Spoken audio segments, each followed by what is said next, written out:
In this lecture, we're going to take integration a little bit further and have a look at integration by parts.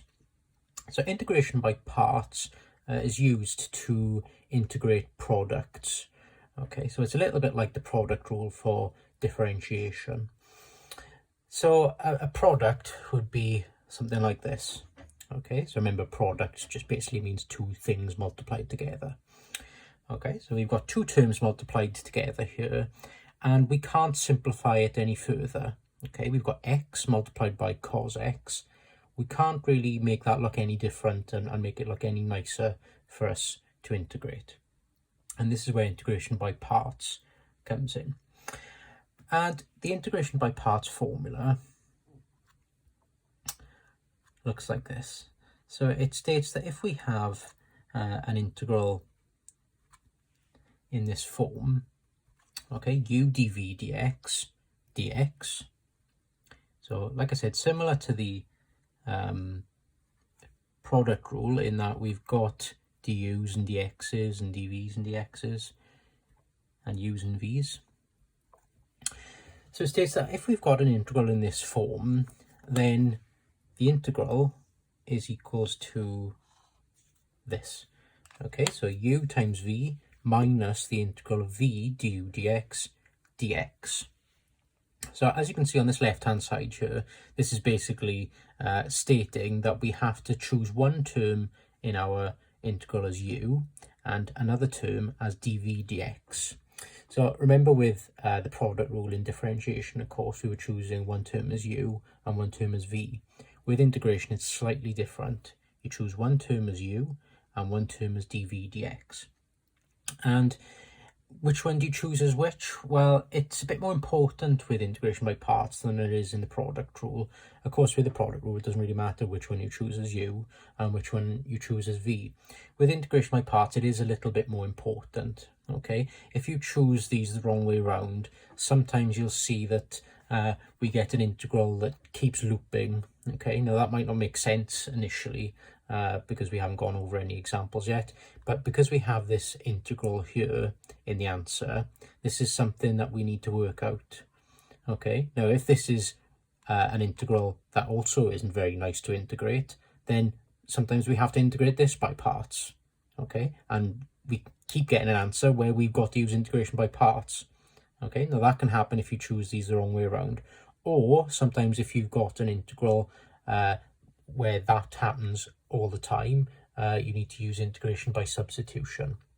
Okay, but that's for another lecture. So the easiest way to think of which one we choose as which, always choose the u term as the x part. Okay, so if you've got 4x there or an x squared or something like that, always choose the u as the x part. Okay, there is a slight caveat to that, and that's where we've got logs involved in an integral. But for now, just accept that whenever you've got an x in there, you need to choose that as u. Okay, and if you haven't got an x in there, so for example, if it was sine x cos x, that's an integral that you wouldn't be able to do by parts. Okay, we've got to use integration by substitution for that.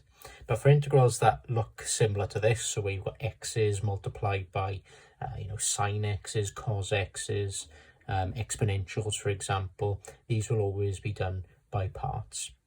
So always choose the u part as x, and always choose the dv dx part as whatever else. Okay, so whether it's a trigonometric function or an exponential.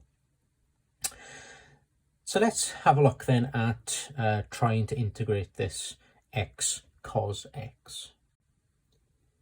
So I've cleared the board there as if by magic, and now we're going to choose one term as u and the other term as dv dx. So remember what I said then, we always choose the x part as u and we always choose the other part as dv dx. So it's a little bit similar now to the product rule in that we still need to have these four things. Yeah, so we need to have u, v, du dx and dv dx. So we've chosen u as x and we've chosen dv dx as cos x.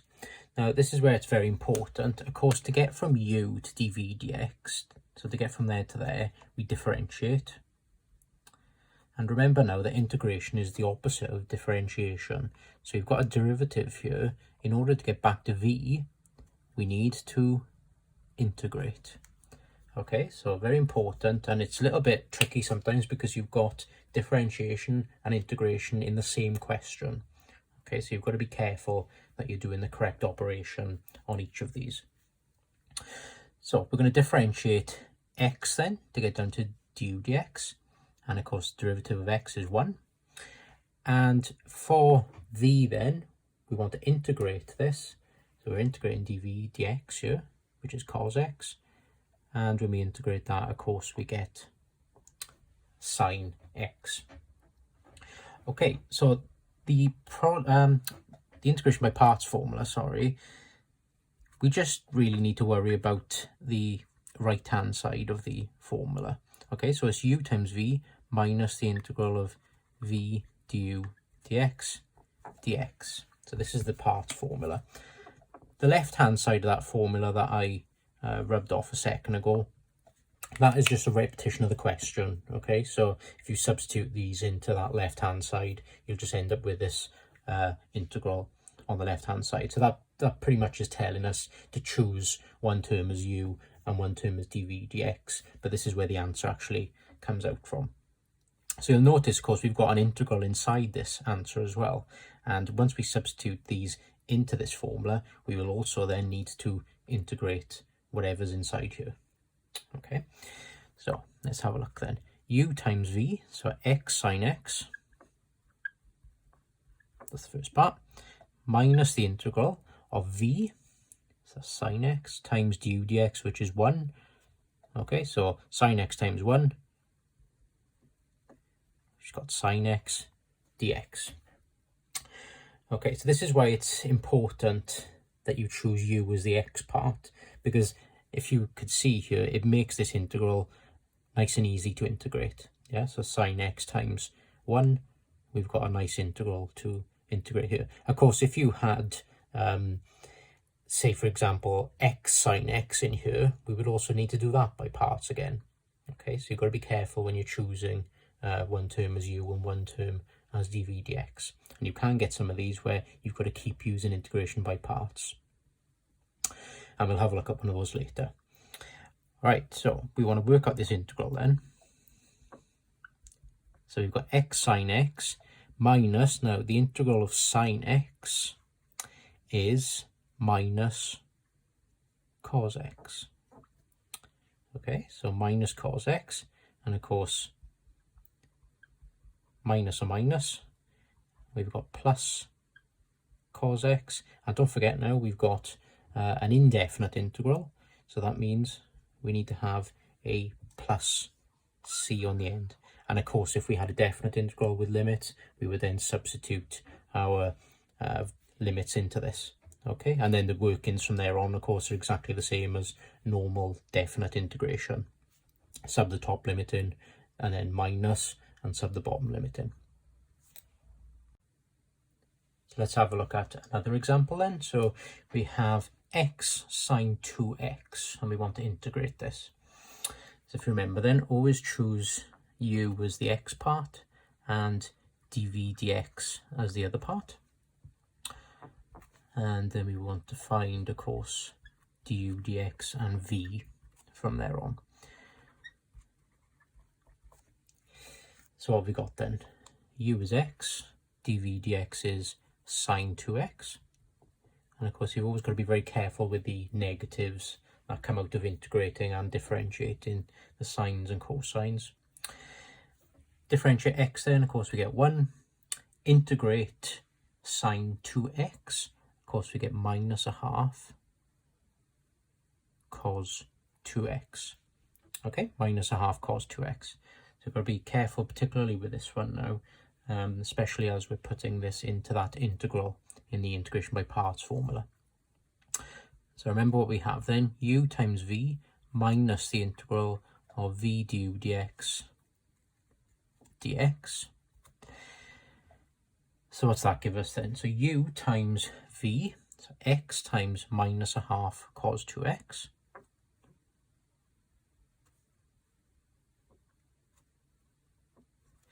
minus the integral of v, which is minus a half cos 2x times du dx. So this times 1, of course, will just leave us with minus a half cos 2x.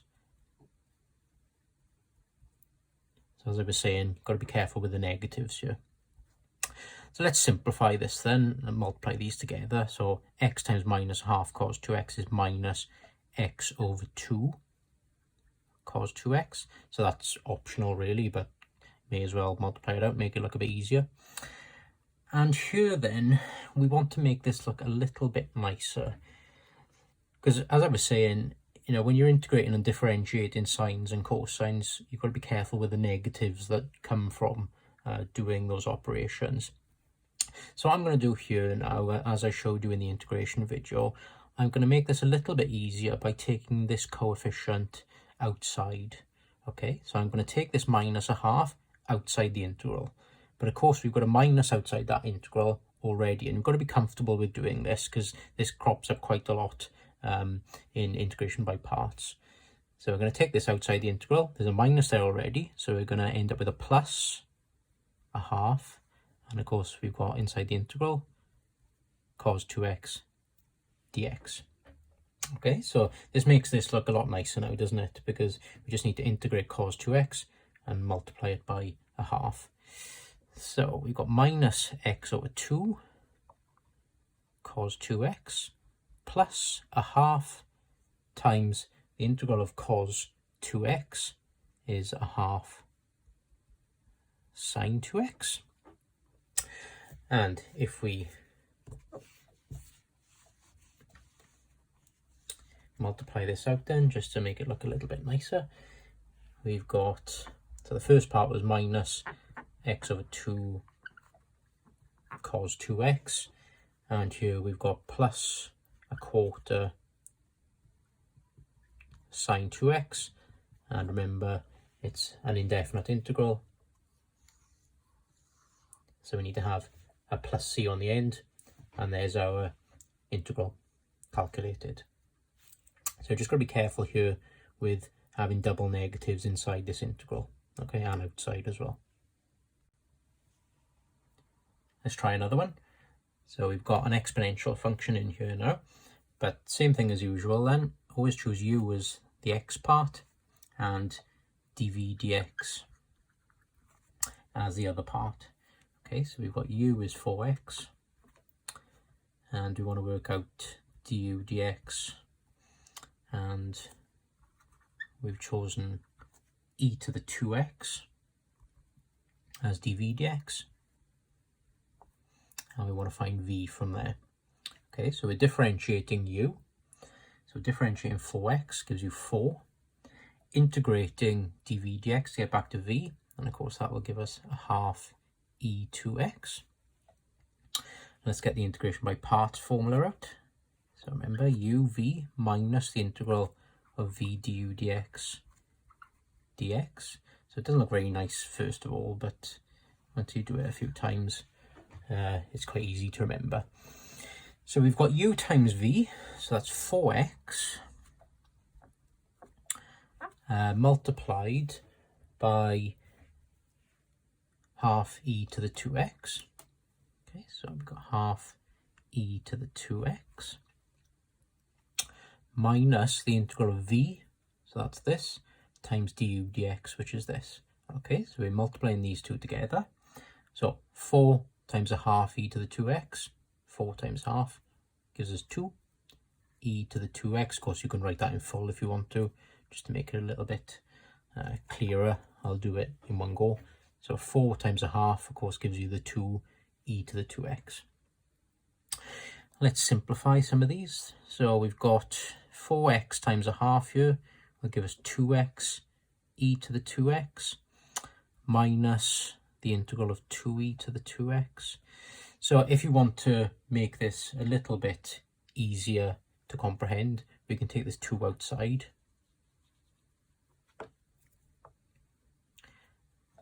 And you want to integrate e to the 2x again. So we got 2x e to the 2x minus 2 multiplied by the integral of this. So the integral of this is a half e to the 2x. And quite nice then, minus 2 times a half is just minus 1. So we end up with just minus e to the 2x plus c. And if you want to, of course, you can factorize this and take e to the 2x outside a bracket. You don't really need to, but that's something you could do to make that look a little bit different as well. Next example then, so we have x ln x dx, okay, integral of x ln x dx. Now, remember I said that you always choose u as the x part and dv dx as the other part. And there's, as I said, a caveat to that. There's one time where you don't choose it that way around, and this is wherever we've got a logarithm involved. Okay, so normally, remember I would say choose this as u and this is dv dx. But of course, whenever you choose something as dv dx, you need to integrate then to get back to v. Now you can't integrate ln x very easily, okay, we'll do that later on, but it doesn't come out to something nice and easy.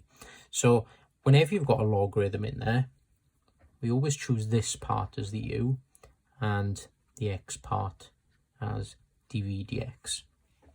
Okay, always choose it that way around.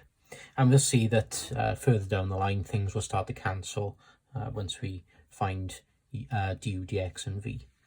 So u then and du dx, because remember we need to differentiate u in order to get to du dx, and you might remember that the differentiation of ln x is quite easy.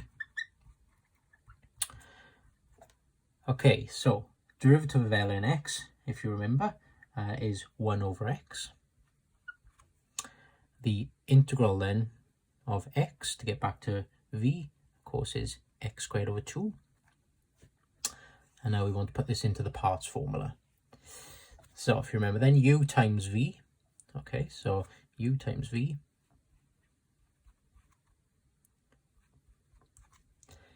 minus the integral of v du dx. Okay, so v is x squared over 2, and that's times by du dx. And of course that's with respect to x. For this part then, I mean, generally when you've got something multiplied by the logs, you write it that way around. Of course you could leave it like this if you wanted to. Inside this integral then, what do we have? Remember when we multiply fractions, we multiply the tops and multiply the bottoms. So we've got x squared over 2x dx. And of course, what's going to happen here now? An x on the top is going to cancel with an x on the bottom. Okay, so we can cancel this x here with the squared part on the top. So what we've got to do then is integrate x over 2 with respect to x. Okay, so nice and easy. I mean, you could take this half outside the integral if you wanted to, but all we do is increase the power by 1, divide by the power. Of course, if there's a number on the bottom already, those numbers multiply.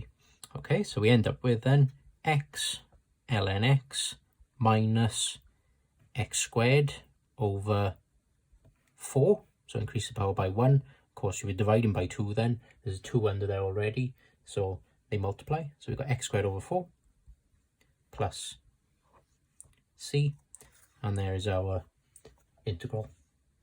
Okay, so a little bit trickier. Like I said, whenever you've got a logarithm, you choose that as the u part and dv dx as the other part. Logarithms are a bit more difficult to integrate, but we'll have a look at one like that in the not too distant future. Next example, so we have x squared e to the x. Now, sometimes with some of the functions that you're given, we need to use integration by parts twice or 3 times, sometimes more than 3 times. And this is an example of one of those cases. Okay, so usually these tend to crop up if you've got, say, x cubed, x to the 4, for example, multiplied by some strange functions, so sine, cos, exponential, things like that. So we do this in exactly the same way as usual. So remember now, back to choosing u as the x part. And we'll see what I mean now by having to use parts twice.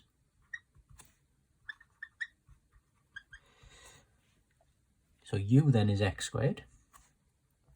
You probably need a bit more paper for this one. dv dx is e to the x.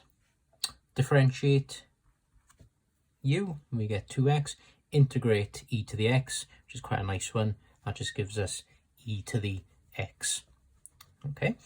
Of course, remember now when we're integrating e to the x, so if we're integrating e to the ax, we end up with 1 over a e to the ax. And of course, in this case, a is 1, so we end up with 1 over 1, which is just 1 e to the x. Yeah, so that stays the same. So that makes this a little bit easier. And let's put this into the parts formula then. So u times v, so that's x squared e to the x minus the integral of v times du dx. Okay, so if I put the x part first, just to make it look a bit neater, we have 2x e to the x inside that integral. Now, of course, we want to work out this integral now to have the final answer to this question. But looking at this, of course, we need to use parts again to integrate this. Okay, so we need to use parts on this as well. So if we call this equation 1, well, it's not an equation really, is it? We'll just call this line part 1. Now we want to do this by parts. Okay, so I've got to do this by parts again. So it's almost like now we're writing a different question down again. So we're integrating now 2x e to the x dx. And of course, whenever we find the answer to this now, we'll substitute that into this line 1, and that will give us the final answer to our original question. So these can be a little bit long-winded, especially if you need to do parts 3 or 4 times. So u then, choose as the x part. Du dx, of course, differentiate that, we get 2. dv dx, we're choosing as the second part, so that's e to the x, and that stays as e to the x when you integrate it. Okay, so I rub this part off here. Maybe I'll leave that line in there because that's what we want to go back to eventually. So then let's put this into the parts formula. So we get u times v, so that's going to be 2x e to the x minus the integral of v times du dx. So that's 2 times e to the x dx. And now we have something nice here to integrate. Of course, if we had, for example, 2x e to the x there again, then it would mean that we'd have to use parts again. Okay, and in that resulting integral, if we had that happen again, then we'd have to use parts again. Okay, and for some functions, as I explained earlier, that will happen every single time, and then that means that you can't integrate it by parts. Okay, we have to use integration by substitution then. Okay, so of course this isn't too bad if we want to take this 2 outside the integral to make it look a bit easier. Integrate e to the x, we know that it's just e to the x multiplied by the minus 2. And then this is what we get from integrating this. Okay, so no need to put plus c in there yet, we'll do that at the end. So we want to now sub that into 1. Okay, so we're substituting that into this part here. All right, so we're nearly there.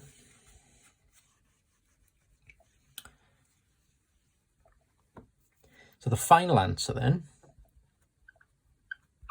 to the original question is going to be x squared times ex, e to the x, minus Now the integral of this, so you've got to be careful, remember the minus in there. It's minus all of this. So we work this integral out, and that's this here. So it's going to be minus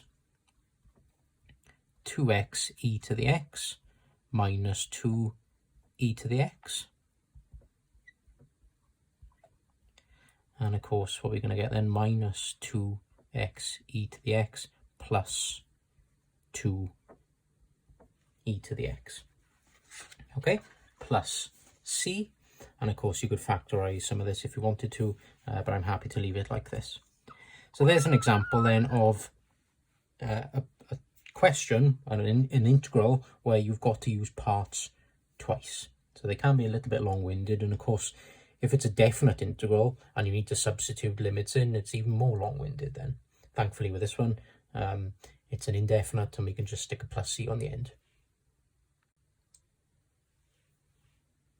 Next question. So here we have then the integral of ln x. Now, initially looking at that, you'd think, well, we haven't got a product here. We can't really use integration by parts to integrate this, but we actually can. Okay, so this is one method of integrating ln x. Now, of course, we could write this down as a product, couldn't we? We could write this down as 1 times ln x. Okay, now we have got a product and we can use integration by parts. But remember what we said, whenever we've got a log involved, we always choose that as u. Okay, so we do this now by parts as normal.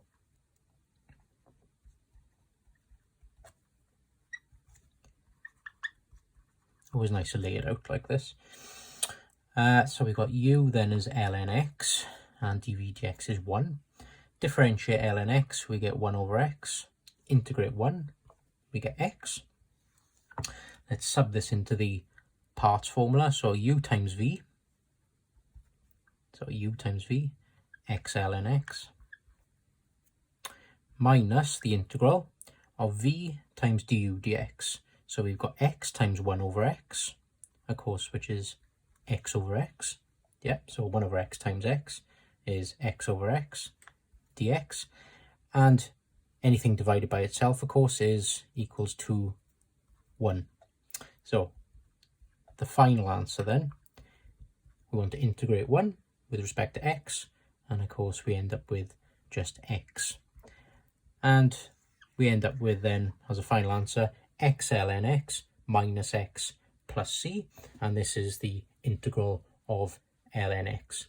Okay, so this is why we always choose ln x as u, because if we were choosing it as dv dx and had to integrate it, this is what would pop up.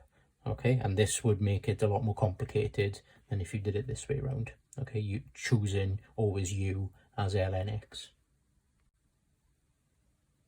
Another example then, so we're going to bring in now definite integrals. Okay, so we've got limits here. So we're going to do this by parts, as usual. So one term is u, one term is dv dx. So we've got u. U is 8x. And we've got dv dx, which is e to the 2x. All right, so let's differentiate this then. We get 8, and of course we're integrating dv dx to give us half e to the 2x. Okay, let's put this into the formula then. So we've got u times v, so 8x times half e to the 2x. Right, so that's u times v. And then we've got minus the integral of v times du dx. Okay, so I'll put the 8 first, just so that it looks a bit easier. And let's simplify this a little bit then. So we've got 4x e to the 2x minus the integral of 4 e to the 2x dx. Okay, so now we want to work out this integral here. So to make it a little bit easier, as I've done before, then we can take this 4 outside the integral. and now we want to integrate e to the 2x. Okay, and as we know, that's going to give us a half e to the 2x. We did that one earlier. So we've got 4 multiplied by half e to the 2x, which is going to give us 4x e to the 2x minus 2 e to the 2x. And we don't need to put a plus c now. Of course, we're going to put limits into this. To make this a little bit nicer, I'm going to factorize this, and this is optional, but I'm going to factorize it. I'm going to take e to the 2x outside, so we're left with this. Okay, so you could put your limits into this, of course, if you wanted to, but I'm going to put it into this here, which makes it look a little bit easier. You could take 2 out as well if you wanted to, but I think this is probably the nicest way of writing it. So we're going to put these limits now into this. So top limit first, minus, and then put the bottom limit in. So we're not going to get very nice numbers here. Of course, we've got an exponential function in there, and we've got a 10 here. Okay, so putting e to the power 20 in there is going to give us a not very nice number. But anyway, we'll crack on. So what we got then? So top limit first. So e to the 2x. So I'm putting this 10 in wherever there's an x. So 2 times 10 is going to give us e to the power 20. And inside this bracket then, we're going to have 4 times 10, which is 40, minus 2, which is 38. Okay, so that's the top limit. Bottom limit, so remember now, just because this is a 0 doesn't necessarily mean this second bracket is equals to 0, and this is the case here with an exponential. So we've got e to the power 0, yeah, 2 times 0 is just 0, and then inside this bracket we've got 4 times 0, which is 0, minus 2, so that just gives us minus 2. Okay, so if we put this into a calculator then, we're going to get a lovely number, 18436277425. Okay, maybe I should have picked a smaller top limit. Minus, and here of course we've got minus 2 times 1 is just minus 2. And to save me writing that long number down again then, when we work this bracket out, of course, double negatives is going to give us a plus. So we're going to add 2 onto this big number. So we end up with 18436277427. Okay, so not very nice numbers. And of course, with a definite integral, putting the limits in is exactly the same as just doing a straightforward integral where you can integrate straight away. Okay, so it makes no difference that you're using parts. That's only to find the initial integral. One more example then, involving some trigonometric functions now, and of course we've got a definite integral with radians as the limit. Okay, so we've got pi over 2 here as the upper limit. Okay, so usual thing, u is the x part, so we've got 8x, and we want to find du dx from there, and we have dv dx as sine 2x. So we're going to have to be careful with negatives in this one. So derivative of 8x is 8. Integral of sine 2x is minus a half cos 2x. And now we want to substitute this into the parts formula. So we've got u times v. So that's going to be 8x times minus a half cos 2x minus the integral of v du dx. Okay, so v is minus a half cos 2x, and multiplying that by 8 with respect to x. Multiply this out, we get minus 4x cos 2x. Okay, so 8x times minus half. And here then we've got minus the integral 8 times minus a half cos 2x is going to give us minus 4 cos 2x dx. And of course, to make this a little bit nicer now, I'm going to take this minus 4 outside. So you've got a plus 4 and then the integral of cos 2x.